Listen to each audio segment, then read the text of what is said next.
자, 3톱이냐, 1톱이냐. 사실 이거 축구 용어기도 한데, 그러니까 과연 공격수가 누가 되느냐 이런 얘기죠. 이게 뭐냐면요, 결국에는 누가 이 선거관리위원장을 맡고 공동선거관리위원장을 맡는지 아니면 선거를 진행해 나가는지 누구의 힘으로 진행하는지 어떤 뭐 그걸 보면 될 것 같습니다. 왜 지금 3과 1으로 나눴냐면 민주당에서는 이재명 대표와 이해찬 상임고문, 김부겸 전 총리 이렇게 3주 체제로 결정이 됐어요.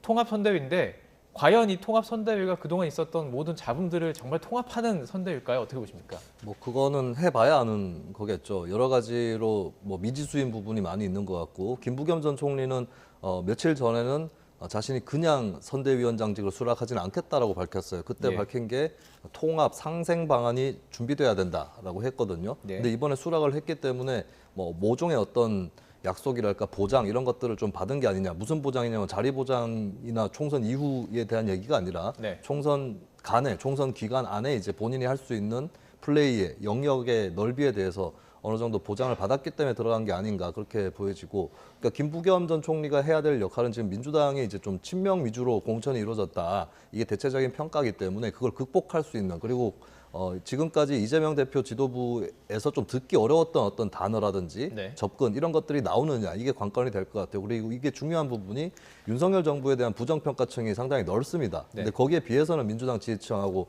괴리가 있기 때문에 그 간극을 메워나가려면 김부겸 전 총리의 이미지라든지 평소에 어떤 정치적 태도 이런 것들을 상당히 중요하게 작용을 할 거거든요. 예. 그러면 그간에 있었던 이제 외연을 축소할 수 있는 부분에 대해서 반대로 확장을 해나갈 수 있는 이런 언행을 할 거냐.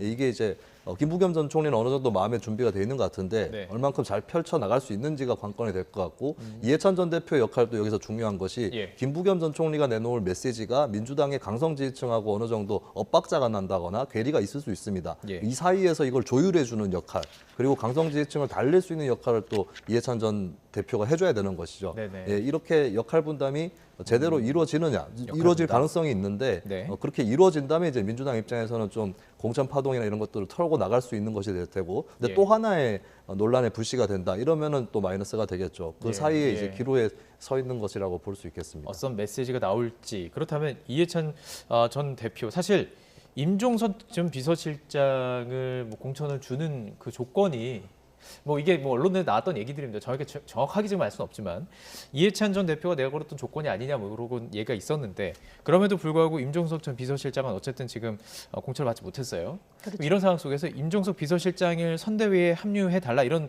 조금 요청이 있었음에도 불구하고 아직 메시지는 없는 것 같아요. 그냥 감투도 의전도 형식도 원치 않는다 이렇게까지 얘기한 것 같은데요. 어느 정도 의미까지 분석하세요? 그냥 거절이라고 보시는지 아니면 뭐 마음을 함께 한다고 보시는지요? 아마 거절의 뜻이 더 가능성이 높지 않을까 싶습니다. 예. 본인도 뜻이 없고 저는 이재명 대표도 임종석 실장의 어떤 역할론에 대해서는 이전에 이미 선을 그었다고 저는 생각이 되는 것이, 그래요? 지난번에 예. SNS를 통해서 당의 결정을 수용하겠다라고 한 줄 평을 했었잖아요. 네. 그때 당시에도 기자들의 물음에 대해서 이재명 대표가 감사하다라는 이야기는 하면서도 그러면 앞으로 어떻게 되는 것입니까? 뭐 선대위에 합류하게 되는 것입니까? 라고 물어봤을 때 예. 그것에 대해서는 상당히 야멸차게 그거는 아직 생각해 본 적이 없다라고 대답을 했었거든요. 예. 그렇기 때문에 본인도 원치 않을 뿐만 아니라 이재명 대표도 임종석 실장의 역할에 대해서는 특별히 생각하는 것은 없다. 저는 그렇게 생각을 하고 있고요. 예. 이번에 이 지금 행보 3두 체제로 가겠다고 하는 것이 통합보다는 저는 미봉에 그칠 것이다. 일단 덮고 가자라는 네. 이야기인 것 같습니다. 사실 네. 민주당이 강한 결속력을 가지고 있다는 것은 큰 장점으로 여겨지지 않습니까? 예. 그런데 이제 공천의 그 난맥상에 대해서 하도 비판이 많았었는데 네. 이에 대해서 이것을 일단 수용하고 넘어가지 않고서는 도저히 청선으로 갈 수 없다라는 판단을 일단 한 것으로 보이고요. 예. 김부겸 전 총리 같은 경우에도 그 공천 과정에서 본인이 굉장히 불합리하다라고 여러 목소리를 냈음에도 불구하고 그에 대해서는 은근슬쩍 그냥 넘어가는 듯한 모양새를 취하면서 본인이 그 3두의 하나가 되겠다라고 지금 입장을 밝힌 것이고, 네네. 말씀하셨다시피 이해찬 전 총리의 경우에도 임종석 실장 정도는 공천을 줘야 되는 것이 아니냐라는 것이 전혀 받아들여지지 않았음에도 불구하고 네. 이 체제로 가겠다는 것을 수락한 것을 보면 예. 일단 물리적으로 이재명 대표가 그 재판 등 참석해야 되기 때문에 물리적으로도 그 자리가 부족합니다. 예, 그렇기 때문에 예. 이에 대한 보완 차원, 예. 그리고 공천 학살에 대한 여러 가지 평가를 좀 일단은 덮고 넘어가자라는 것에 합의가 이루어지는 것이 아닌가 이렇게 예. 평가를 하겠습니다. 알겠습니다. 어쨌든 지금 그 겉으로 보이는 건 임종석 전 비서실장도 이재명 중심으로 단결하자 이런 메시지를 냈고 고민정 최고위원도 최고위원 후에 복귀를 했어요. 단합을 하는 모습들을 강조하고 있는 상황입니다. 자, 그렇다면 국민의힘을 봤을 땐 원톱 한동훈 비대위원장을 이제 표현하는 것인데 신인이잖아요, 정치 신인. 그 원톱을 받고 선거까지 치르는 과정들이 뭐 괜찮을까요? 어떻게 보십니까? 네, 저는 한동훈 원톱 체제의 위험성이 신인이라는 데 있는 게 아니고 네. 국민의힘에 일색화되어 있는 상황을 극복하기에는 역부족이라고 봅니다. 예. 그러니까 지금 일색화라는 표현을 제가 민주당, 국민의힘 다 양쪽에 쓸 수 있을 것 같은데 이번 공천을 보면. 근데 사실 민주당 같은 경우는 예를 들면 예전에 비교만 해보더라도 이재명 대표 체포동의안에 네. 그 찬성표를 던진 민주당 의원들 어느 정도 비중이 있습니다. 그렇기 때문에 비명계라는 게 실제 하기는 했어요. 근데 예. 국민의힘 같은 경우는 예를 들면 김건희 특검에 찬성한 의원이 과연 얼마나 있습니까? 이미 공천 이전에 일색화가 돼 있던 예, 정당이거든요. 그리고 이번 공천에서도 일색화 다시 한번 드러낸 그런 공천을 했는데 그러면 네. 한동훈 위원장 한 명으로 되겠는가? 이 부분이 이제 관건으로 남는 것이죠. 국민이 바라본 시선이 있으니까. 그렇죠. 예. 윤석열 대통령하고 한동훈 위원장이 다소간에 얼마 전에 그 윤한 갈등을 통해서 이미지 차별화가 전혀 안 된 건 아니지만 예. 현재로서 아직 부족하다라고 하는 부분이고 몇 주 전에 얘기가 나왔었던 부분인데 유승민 전 의원의 선대위원장 기용이라든지 예. 수도권 출마 이런 것들 전략 카드들이 다 사라졌습니다. 예. 예, 그런 상황에서 원톱만으로 치르는 것은 이제 국민의힘의 어떤 다양성이라든지 이런 것들을 보여주는데 상당히 큰 한계가 있을 것이다. 외연 확장성이 있는 선대위 체제라고 보기는 좀 어렵다고 봅니다. 그러니까 앞에 이제 민주당이 통합 선대위를 꾸리게 되면 여러 목소리가 통합이 되는 반면에 국민의힘 같은 경우는 원톱으로 가는 것이 그런 통합의 메시지를 내긴 좀 쉽지 않다 이렇게 분석을 하신 거로 보이는데 예, 그 점도 있고 그리고 하나 더 짚으면 지금 선거 운동이 지나치게 한동훈 위원장 중심으로 이루어져서 그러니까 예. 국민의힘의 출마자들이라든지 인사들이 일렬로 서 있는 것처럼 네. 보여요. 그러면 한동훈 위원장 제일 앞줄에서 혼자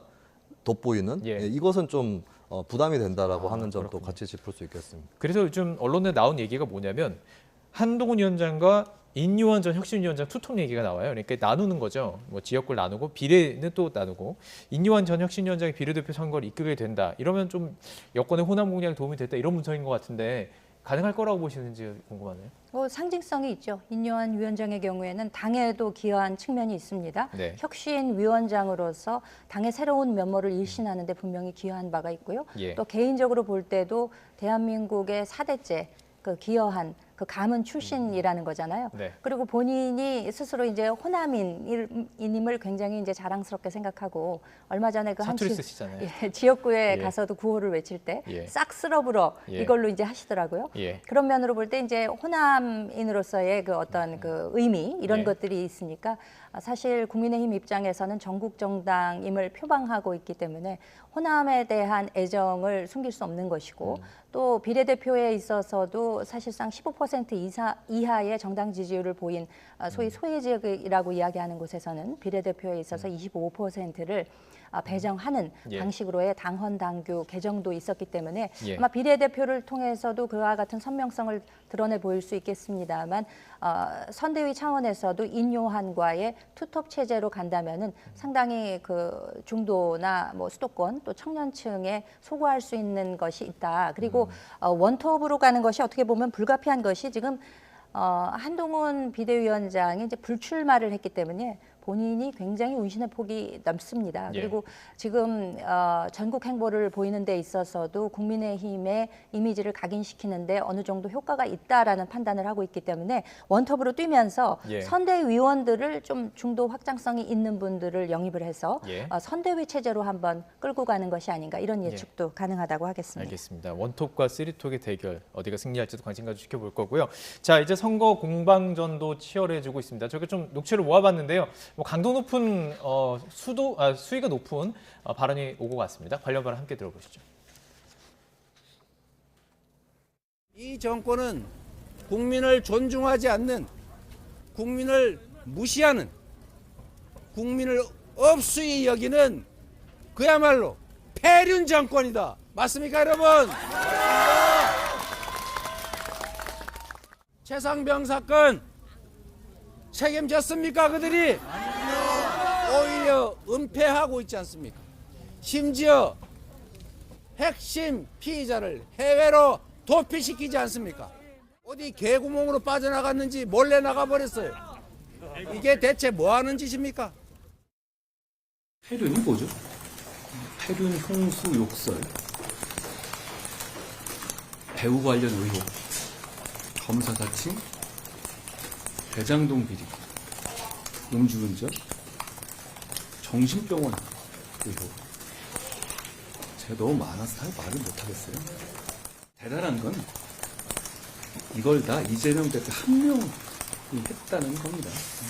이재명 대표가 이재명 대표를 공천한 것이야말로 폐륜 공천이라고 국민들께서 생각하실 것 같습니다. 더불어민주연합 당의 비례대표 후보 추천을 담당하고 있는 김성환입니다. 몇 차례 간담회 때 보고 드린 바대로 민주당이 더불어민주연합의 비례 후보를 총 20명을 추천하기로 되어 있습니다. 다른 정당과 시민단체와 함께 순위 20번 이내에 10명, 그리고 예비 후보 10명, 도합 20명을 추천하기로 되어 있었고, 관련해서 총 192명이 저희 당에 신청을 했고, 그중 서류심사를 거쳐서 43명을 면접해서 지난 토요일 일요일간 양일간에 걸쳐서 면접을 했고, 그 결과를 어제 최고위원회의 최종 심의 의결을 거쳐서 오늘 더불어민주연합에 추천하게 됐습니다. 우선 상위 20번 안에 드는 선순위 후보를 말씀드리면, 우선 선순위에 배치되는 여성 인사는 백승아 더불어민주연합 공동대표입니다. 이미 저희 당에서 우선 탈당해서 더불어민주연합의 공동대표를 맡고 계시고, 서희초 교사 사망사건 때 적극적으로 활동하셨던 전국 교사노조에서 추천하신 분입니다. 오세희 전 소상공인연합회 회장, 직전까지 회장을 맡으셨습니다. 강유정 영화평론가, 강남대 교수입니다. 임미애 민주당 경북도당위원장, 그리고 고재순 전 노무현재단 사무총장 이상 5명이 선순위 배치되는 여성 인사고요. 남성은 위성락 전 주 러시아 대사, 임광현 전 국세청 차장, 박홍배 한국노총 금융노조위원장, 정을호 전 민주당 총무국장, 김준한 전 국정원 차장입니다. 이 중에 임광현 국세청 차장과 김준한 국정원 차장은 인재 영입 후보셨습니다. 이상 10분이 20위권 안에 드는 선순위 여성, 남성 후보자이고요. 21번부터 30번까지 예비 후보 성격을 갖는 후보들입니다. 곽은미 민주당 국제국 국장, 백혜숙 민주당 농어민위원회 부위원장, 전예현 우석대 개건 교수, 허소영 전 강원도의회 의원, 강경윤 민주당 여성국 국장이 후순위 여성 비례 후보로 추천 선발되셨고요. 조원희 민주당 경북도당 농어민위원장, 서승만 코미디언, 서재현 민주당 대구시당 청년위원장, 최영승 전 대한법무사협회 회장, 송창욱 전 청와대 제도개혁비서관 등 5분이 예비 후보로 선정되었음을 말씀드립니다. 이 중에 잘 아시는 것처럼 저희가 인재영입 과정에서 백승아 교사는 인재영입 과정에서 비례 추천을 말씀드린 바 있고요. 또 박홍배 금융노조위원장은 한국노총 추천으로 비례 후보로 되셨습니다. 임미애 민주당 경북도당 위원장은 저희가 여성은 비례 우선권에, 남성은 예비 우선권에 배치하는 걸로 권리당원, 대구 경북의 권리당원 투표를 통해서 임미애 경북도당위원장이 추천이 되셨고요. 남성은 조원희 경북도당 농어민위원장이 추천이 되셨습니다. 저희 당의 당원 당규에 따르면 남녀 당직자가 비례 후보에 추천되게 되어 있는데, 정의로 민주당 총무국장이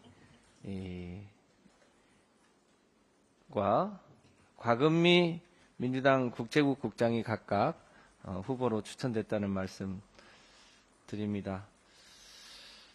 이상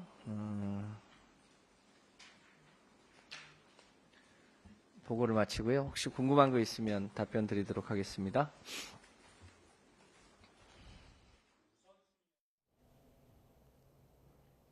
네, 민주당, 민주연합의 민주당 몫입니다. 비례대표 추천 그 순위를 지금 발표해 드렸습니다. 선순위 여성 비례는 백승아, 오세희, 강유정, 임미, 고재순 순으로 지금 추천이 됐다. 또 남성 비례는 위성락, 임광현, 박홍배, 정우로, 김준환 후보가 지금 현재 추천이 됐다까지 들어와 있습니다. 저희가 계속 전국 이야기를 하고 있었던 상황이기 때문에 계속 이야기를 좀 이어가면서 이야기를 하면 좋을 것 같습니다. 자, 지금 비례 얘기를 하고 있는데요. 지금 비례와 관련해서 계속 이슈가 되는 부분들이 있기 때문에 함께 좀 이야기를 해보겠습니다. 바로 이제 시민사회 몫으로 추천된 전지혜 후보, 이력 때문에 논란이에요. 지금 물론 이제 국민의힘 그 후보도 이력을 가지고 좀 문제를 얘기를 좀 나눠볼 텐데, 현재로서는 오늘은 얘기했지만 여기서 안 나왔습니다. 그러니까 지금 시민사회 몫으로 넘겼기 때문에 그쪽에서 이야기를 좀 해봐라 얘기인가요? 어떤 얘기인지 좀 궁금하실 것 같은데 좀 배경도 좀 설명해 주시고요, 말씀해 주시죠. 네, 전지의 금융정의연대 사무처장인가요? 네. 지금 현재 시민운동가로 활동을 하고 있는데, 사실 예. 금융정의연대라고 했을 때는 펀드 사기의 피해자들이라든지 이쪽을 대변하는 시민사회 민생경제 관련된 활동을 하는 후보고, 예. 그런 취지에서 추천된 측면도 있을 거예요. 근데 네. 다만 이제 과거에 결의하나라는 단체에서 활동을 했는데, 이 결의하나라는 단체가 이제 한미연합훈련을 반대를 하는 그런 단체입니다. 사실 우리 국민들 중에서 한미일 연합훈련에 대해서는 반대하는 국민들도 만만치 않게 있는 상황이고, 네. 또 특정 국면에서 예를 들면 남북 대화가 활발할 때, 과거 노태우 정부 때 팀스트리트 훈련이 중단됐듯이 예. 이런 차원에서 이제 지금은 하지 말 때이다라고 생각할 수도 있을 거예요. 근데 네네. 현재 국면에서는 이제 한미 연합 훈련 자체를 반대하는 거에 대해서는 네. 좀 반감이라든지 거부감들이 또 국민들 사이에 있을 거라서, 또 민주당의 강령이나 정강 정책하고도 맞지 않는 부분이 있는 거거든요. 예. 그래서 민주당에서는 이제 시민사회 추천 단위 쪽에 네. 재검토를 요청을 했다라고 전해지고 있고, 네. 아마 민주당의 거부는 더 강해질 거라고 보여지는 게, 오늘 지금 발표된 명단에 보면 예. 국정원에서 차장을 지냈던 김준환 전 차장이 포함이 돼 있어요. 그러면 네. 이제 국정원 전 차장하고 반미 성격을 갖고 있는 단체 출신 인사가 같이 같이 비례 있다. 들어갈 예. 수 있느냐, 이 얘기는 민주당 안에서도 나올 거기 때문에 예. 아마 전지의 그 뭐라고 표현해야 될까, 1번으로 예, 추천된 이 후보자에 대해서는 민주당에서도 좀 비토가 계속 되지 않을까, 그렇게 보여집니다. 알겠습니다. 자, 국민의힘에서도 지금 재평가에 들어간 인물이 있습니다. 대구 중구 남구에 공천된 도태우 변호사, 5.18 광주 민주운동 폄훼 발언을 했기 때문에 이게 좀 논란이 되고 있는데, 재검토 어디까지 나올 수 있을까? 경선을 통과했기 때문에 어떤 얘기가 나올 수 있을까 궁금하기도 하더라고요. 그렇죠. 예. 이제 지금 강조하는 것은 이제 국민 눈높이에 과연 합당한가. 네. 물론 본인의 발언 취지라고 하는 것이 북한의 개입 여부에 대해서 본인의 의사가 그렇다는 것은 아니라는 취지로 지금 설명을 하고 있습니다만, 예. 그럼에도 이것이 과연 국민 눈높이, 그러니까 상식의 차원에서 맞는가 하는 점을 재검토하라는 지시를 내렸고, 네. 최종적으로 경선 결과에 상관없이 그 후보를 결정하는 권한은 비대위에 있기 때문에 네. 여기에서 이제 다시 한번 들여다보겠다라는 것으로 읽힙니다. 만약에 그렇게 된다면은 고양정의 그 김연아 후보 불법 정치자금 수수 혐의에 의해서 이제 뒤집힌 결과가 있었죠. 네. 그렇지만 두 번째 케이스가 된다고 만약에 하면은 예. 이것은 역시 아무리 그 공천 과정에서 후보로 낙점이 되었다 하더라도 예. 그 사이에 국민의 시선이 바르게 보여지지 않는다면은 예. 상식에 근거해서 다시 생각해 볼 수 있다라는 취지에서 국민에게 환영받을 일이라고 생각이 됩니다. 알겠습니다. 오늘 여기까지 정리하도록 하겠습니다. 김현주 전 국민의힘 상근 부대변인, 김수민 시사평론가와 함께했습니다. 고맙습니다. 감사합니다.